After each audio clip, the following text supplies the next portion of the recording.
Thanksgiving in a Denver suburb is supposed to be predictable. Warm, loud, safe.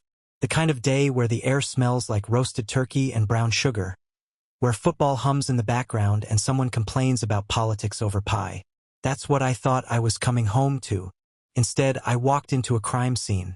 It wasn't violent. There was no blood, no broken glass, just absence. I remember the cold first. The way the Colorado air followed me in from the garage, thin and sharp. I had just picked up the wine Megan asked for. The expensive bottle. The one she liked to set on the counter so guests would assume we were stable. Successful. Solid. Solid. The kitchen lights were on, too bright, almost sterile. No music. No oven timer. No clatter of dishes. Silence. And a letter. It was placed perfectly in the center of the kitchen island. Not tossed. Not folded. Positioned. Like it belonged there more than I did. I set the wine down slowly. My name wasn't written on the envelope.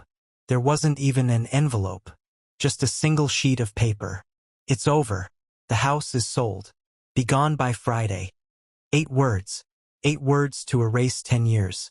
I didn't understand them at first. My brain tried to correct the sentence. Add context. Add humanity. Sover, what is? The house is sold. How? Be gone by Friday. Excuse me? I read it again. Slower. Nothing changed. Behind me, the living room floor creaked. I turned. And there he was. Derek. Sitting on my couch. Leaning back like he had been there for years. One ankle resting over his knee. Casual. Comfortable. Like he had already measured the room and decided it fit him. And beside him stood Tyler. My stepson. 17. Taller than me now. Broader shoulders. A face that still had traces of the kid I once helped with math homework. But sharpened. Hardened. He was smiling. Not a big smile. Not laughter. Just enough. Boxes lined the hallway behind them. Neatly stacked. Labeled.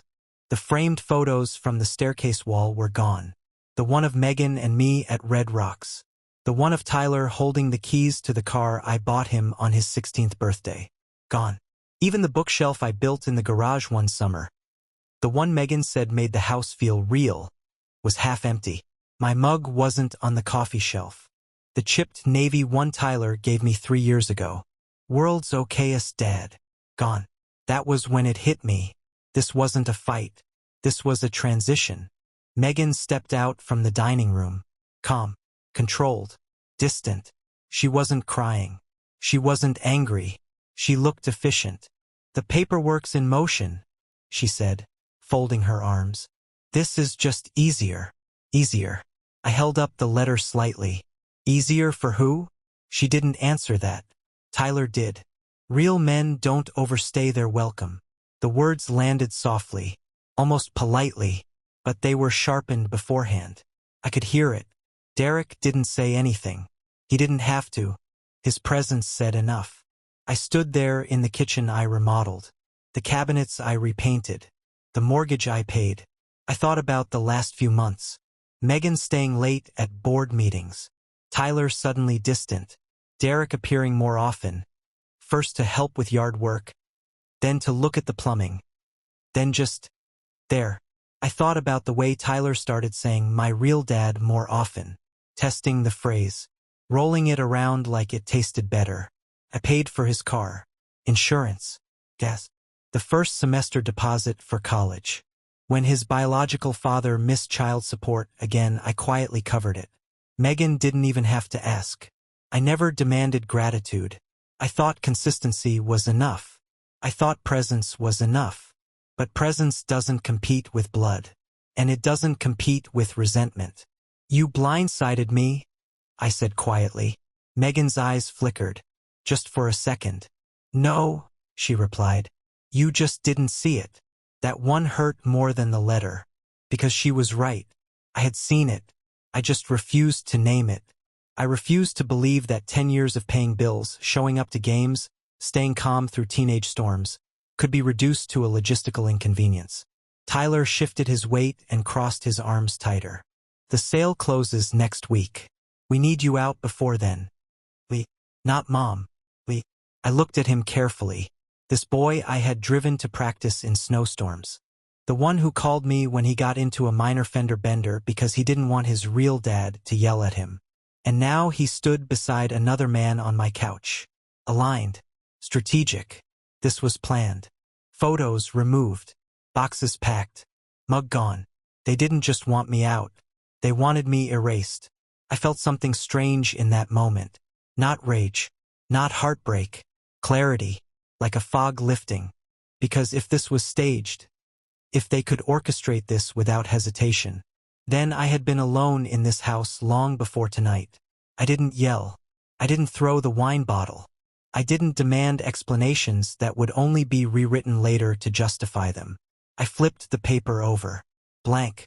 I grabbed the pen from the drawer I installed 5 years ago when Megan said the kitchen lacked function. My hand was steady. I wrote 3 words.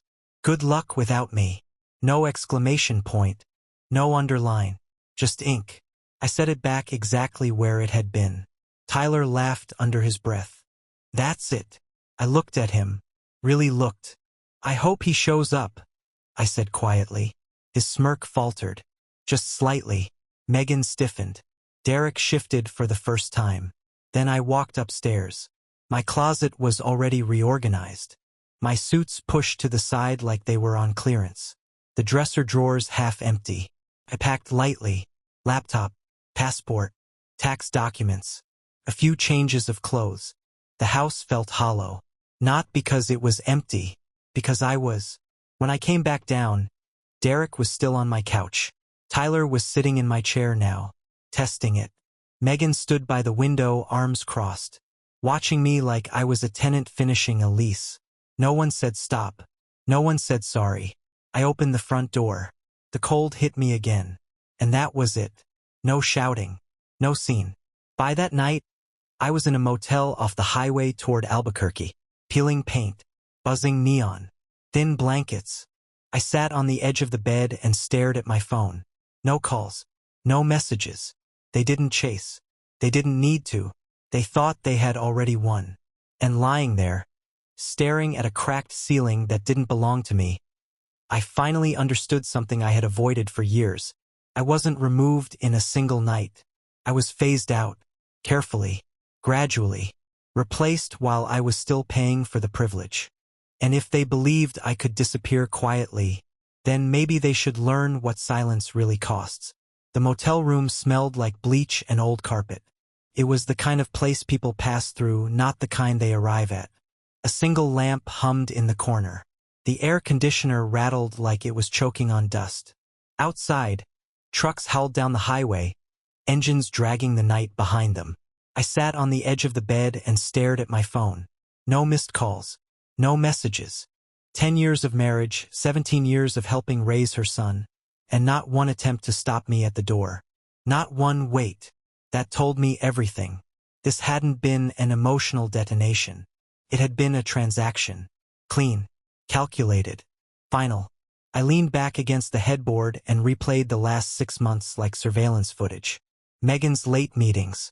Tyler's sudden contempt. Derek appearing in rooms he had no business being in. The way I started hearing my real dad with new emphasis, like it was a correction. I wasn't replaced overnight. I was audited, measured, phased out. And the moment they believed they no longer needed me, they executed the exit. That's what hurt the most. Not betrayal. Not even humiliation. Utility. I had been useful. The mortgage auto-drafted from my account. The utilities under my name. The college fund I built quietly so Tyler wouldn't feel the absence of his biological father's check. Insurance policies. Car payments. Credit lines. I carried the infrastructure of their lives. And they thought they could detach me without consequence. That was their mistake. I opened my laptop slowly. The motel Wi-Fi was weak, but it connected. My bank dashboard loaded in blue and white. Rows of numbers. Years of labor translated into digital balances. For a long time, I just stared. I wasn't angry. Anger is loud. This was quiet. Precise. Megan said the house was sold. But I knew the paperwork. I knew the signatures required. My signature required. She had initiated the listing, but closing without me? Impossible. I opened the shared account first, the one we used for household management, groceries, utilities, insurance. I transferred my half out. Every dollar that originated from my direct deposits. Clean, legal, documented. Then I removed myself as primary holder. Froze outgoing transfers pending review. No theatrics, just clicks. Next, Tyler's tuition portal. Automatic payment scheduled for January. Cancelled. Confirmation email received. His car insurance. Removed from policy. Phone plan. Separated line. Every thread tied to my name I clipped. Not in rage. In clarity. If I had no rights in that house, I had no obligations funding it. The cursor blinked at me like a heartbeat. I leaned back and let the silence settle. For years, I told myself love was endurance. That being a stepfather meant absorbing the comparison, the subtle slights, the biological hierarchy. I convinced myself that time would fix what blood complicated. But time doesn't fix contempt. It feeds it. And Megan's silence? That was the real verdict. When Tyler said, "Real men don't overstay their welcome," she didn't correct him. She didn't defend me. She watched. That was consent. Around midnight, my phone buzzed for the first time. A single text from Megan. "Where are you?" Not "Are you okay?" Not "Can we talk?" Location. I didn't answer. Minutes later, "We need to discuss logistics." Logistics. I almost laughed. An hour passed. Then another message. "Kevin, don't make this harder." Harder for who? I set the phone face down. Sleep didn't come. Instead, I mapped everything out in my head. The house, the equity, the accounts, the fact that no sale could close without my notarized approval. She had assumed I would sign out of humiliation, that I would want to disappear quickly. She miscalculated. At dawn, I showered in lukewarm water and shaved carefully. Routine. Discipline. I needed to feel controlled. Back on the bed, I made the next call. A realtor. She answered cheerfully. "Kevin, happy Thanksgiving." I kept my voice even. "The house listing is suspended. Effective immediately. I'm not authorizing the sale." Silence. "Is everything okay?" "No," I said. "It isn't." Paper shuffled on her end. Megan indicated. I know what she indicated. I'm co-owner. Nothing closes without me. Another pause. Understood. I'll mark it pending signature dispute. Dispute. That word would travel fast. I hung up and felt something shift inside me. Not satisfaction. Not revenge. Balance. For the first time since I read that letter, the ground felt level. My phone began vibrating before noon. Megan again. This time not composed. "What did you do?" I let it ring. Voicemail followed. Her voice tight. "The realtor says you froze the sale. Kevin, we had buyers. You can't just." I deleted it. Then Tyler. 3 messages in a row. "Why is my tuition portal saying payment canceled? Did you mess with the account? Answer me. Answer me." The same boy who told me I had no rights now demanding explanation. I typed one response. "Ask your real dad." I stared at it for a full minute before sending. When it delivered, I felt nothing. That afternoon, the calls multiplied. Megan. Unknown numbers. The realtor again. Even Derek once. I didn't pick up. Because this wasn't a fight. It was a lesson. By evening, there were 14 missed calls. Then 22. Then 30. The messages shifted tone. "Kevin, please. This affects Tyler. You're overreacting." Overreacting. No. I was reacting proportionally for the first time in years. As night fell over the highway, I stepped outside the motel room and watched headlights blur past. The air smelled like gasoline and desert. Cold but clean. I realized something standing there. I wasn't grieving the marriage. I was grieving the illusion that sacrifice guarantees belonging. It doesn't. Sometimes it only guarantees dependency. And dependency turns ugly when it thinks it has outgrown you. My phone buzzed again. Tyler this time. "We overreacted." "We." Not I. No apology. Just strategy. I slid the phone into my pocket. Let them sit with it. Let them calculate. Let them feel, for once, what uncertainty tastes like. Because 3 quiet words on the back of a letter were only the beginning. And now the bill was coming due. By the second morning, the missed calls had reached 41. I counted them the way you count cracks in a wall you used to believe was solid. Megan's name stacked over and over in red. Tyler's beneath hers. Even Derek once. That one almost made me smile. The motel coffee tasted like burnt water, but I drank it anyway. I needed the bitterness. It matched the clarity settling in my chest. I had expected anger, threats, maybe even lawyers. What I got instead was panic. Megan's first voicemail that morning wasn't composed anymore. It was sharp around the edges. Kevin, the bank account is empty. The utilities are bouncing. What did you do? What did I do? I did exactly what you did. I removed myself. Only I did it legally. Tyler's messages were less polished. My insurance says I'm not covered. They're saying tuition is past due. You can't just cut me off like that. There it was again. You can't. The same certainty he had on the couch that I had no rights now flipped into entitlement. I didn't respond, because silence forces reflection. By noon, Megan escalated. Kevin, the buyers are threatening to walk. This affects all of us. Tyler is freaking out. All of us. For years. All of us meant my paycheck and their plans. Now it meant consequences. I called an attorney that afternoon. Not to attack. To understand. I explained calmly. Co-owned property. Initiated sale without mutual consent. Financial entanglement. Marital assets. The attorney's tone was measured.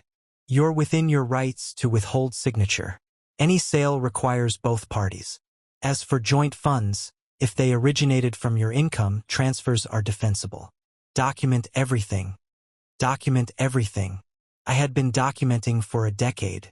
Receipts, statements, transfers, tuition invoices, insurance premiums. I wasn't reckless. I was prepared. Late afternoon, my phone rang again. Megan. This time I answered. There was no greeting, just breathing. Then, what is wrong with you? I leaned back in the motel chair. Nothing. I'm finally aligned with reality. You drained the account. I withdrew my income. You froze the sale.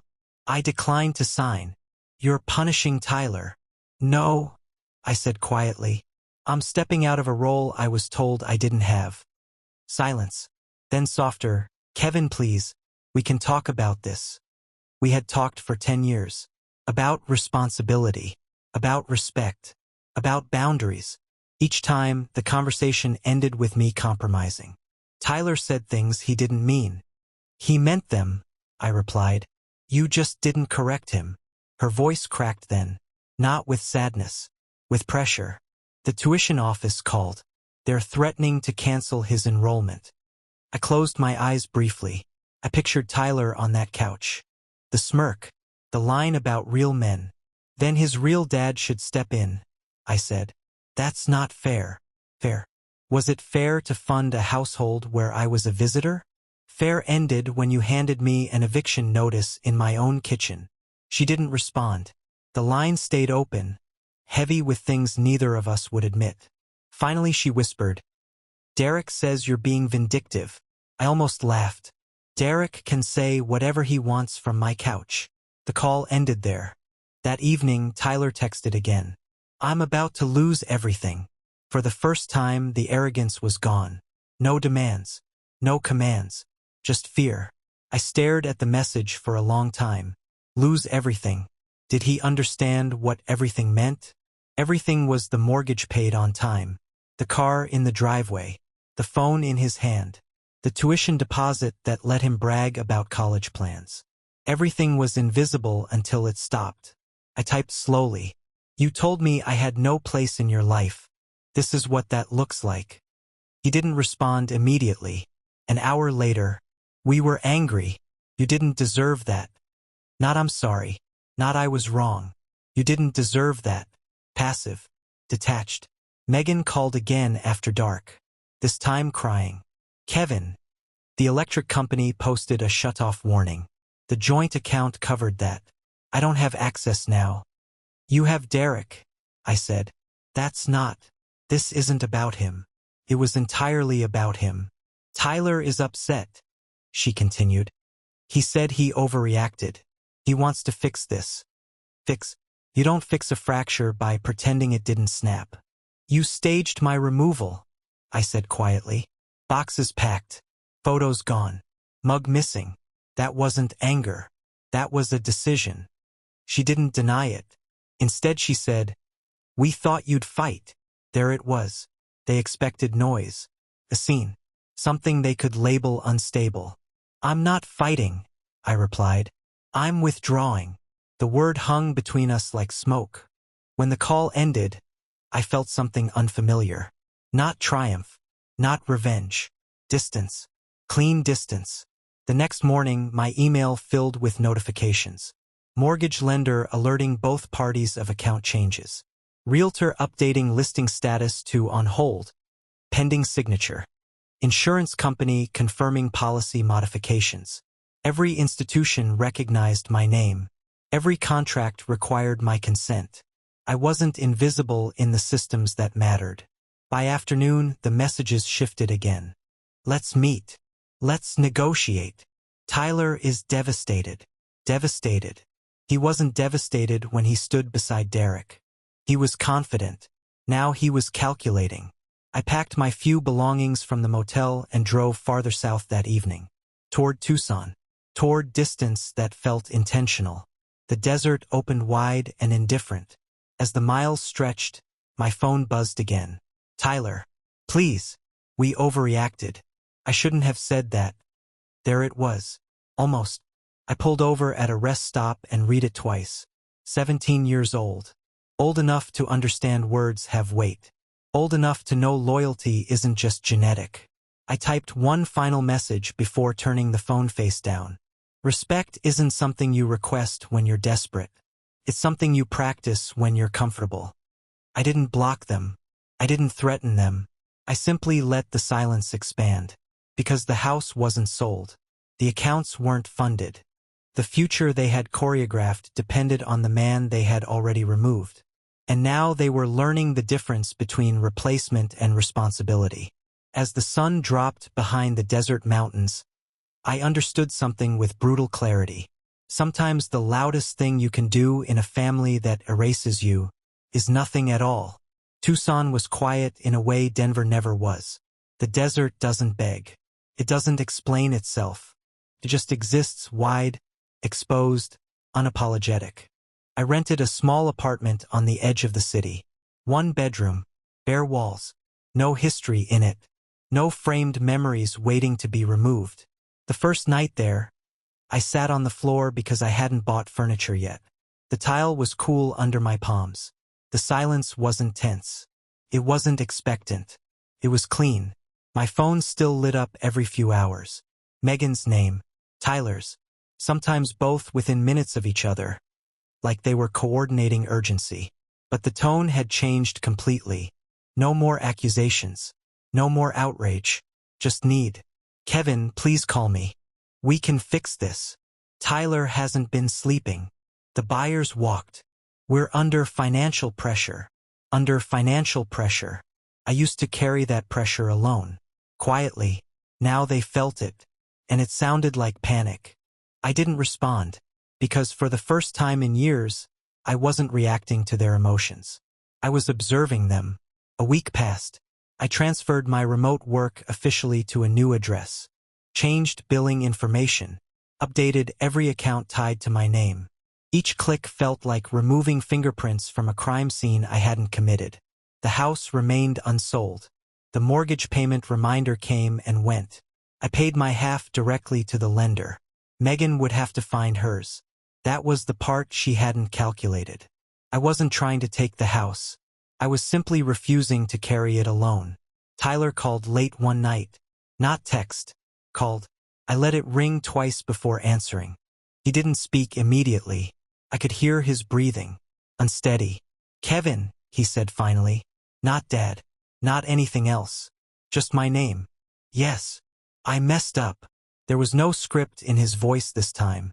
No confidence. I shouldn't have said what I said. I was angry. I thought you'd always just stay. There it was. Assumption. Permanence without respect. I did stay, I said quietly. For 10 years. Silence on the line. Then softer. Derek isn't. He's not helping like we thought. He says it's not his responsibility. Of course he does. Responsibility is easy when someone else funds it. And your father? I asked. Another pause. Longer this time. He said he can't cover tuition. Not like that. I closed my eyes. I didn't feel satisfaction. I felt confirmation. Tyler inhaled sharply. I didn't think you'd actually leave. That sentence settled heavily in my chest. He didn't think I'd leave. Not because he loved me, because he believed I wouldn't. Belief without appreciation is exploitation. I didn't leave, I said. I stepped back. Are you coming home? He asked. Home. The word sounded foreign. I don't have one there anymore, I replied. His voice cracked slightly. Mom's stressed. The bank called. She's saying we might have to refinance or sell lower. These were adult consequences. Real ones. Numbers and deadlines and signatures. I'm not trying to destroy you, I said evenly. I'm just not going to fund being disrespected. I know, he whispered. Another silence. Then, almost breaking, I shouldn't have stood next to him like that. That image flashed in my mind. Tyler beside Derek on my couch. The smirk. The alliance. You chose your side, I said. And you chose it publicly. I thought that's what I was supposed to do. By who? He didn't answer. Because the answer was obvious. When we ended the call, I sat in the dark for a long time. I didn't feel victorious. I felt older. Megan texted the next morning. He called you, didn't he? Yes. Kevin. He's just a kid. No, I typed back. He's a young man who made a calculated choice. 3 dots appeared, disappeared, appeared again. I never wanted this to happen like this, she wrote. But it did, I replied. Another week passed. The calls slowed. The desperation faded into something quieter. Acceptance, maybe, or resentment settling into a new shape. I furnished the apartment slowly. A table, a couch, a coffee mug I bought myself. Plain white, no jokes on it. One afternoon, Megan called again. Calm this time. We're restructuring things, she said. I picked up extra shifts. Tyler's looking at community college for now. Practical solutions. Finally. I'm not your enemy, I told her. I know, she said after a pause. I just didn't think you'd draw the line. That was the lesson. They never thought I would. For years, I endured comparison to a man who never stayed. I absorbed teenage contempt. I accepted silence where defense should have been. I mistook tolerance for strength. But strength without boundaries invites erasure. Tyler texted me once more before the month ended. I get it now. Just that. No request. No manipulation. Maybe he did. Maybe he didn't. Understanding often arrives only when comfort disappears. I still pay my half of the mortgage until the legal separation is finalized. I don't sabotage. I don't retaliate. I simply refuse to subsidize disrespect. The desert sunsets are sharp and unforgiving. They don't soften the horizon. They expose it. Sitting on my small balcony one evening, watching the sky burn orange and violet, I realized something with uncomfortable clarity. I wasn't angry anymore. I was finished. Finished trying to earn a place that should have been given freely after years of sacrifice. Finished competing with a ghost. Finished funding the illusion that love means endurance without limits. Maybe one day Tyler will understand fully. Maybe Megan will replay that Thanksgiving and see the moment they crossed a line they thought didn't exist. Or maybe they won't. Either way, I am no longer standing in a house where my presence is optional but my paycheck is mandatory. So tell me, was I wrong to walk out quietly and let them feel the absence they engineered? Or would you have stayed? smiling at a table where your chair was already taken?